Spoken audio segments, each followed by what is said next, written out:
Tək Allaha ibadət etmək, insanları tək Allaha ibadət etməyə çağırmaq, bu bütün gəlmiş keçmiş peyğəmbərlərin başlıca dəvəti olubdur. Bəli, Qurani-Kərimə baxanda görürük ki, peyğəmbərlər toplumları nəyə dəvət edirdi ilk olaraq? Allaha ibadət eləməyə, tək Allaha ibadət eləməyə və ona şərik qoşmaqdan çəkindirirlər insanları.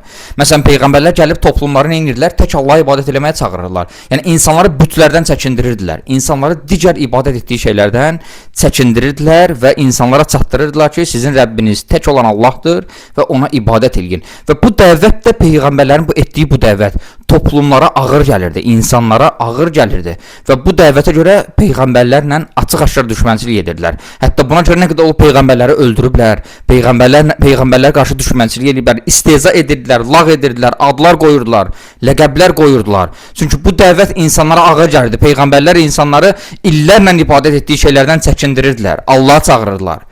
Və bu dəvətə görə hətta yenə deyirəm, düşmənçilik edirdilər peyğəmbərlərlə.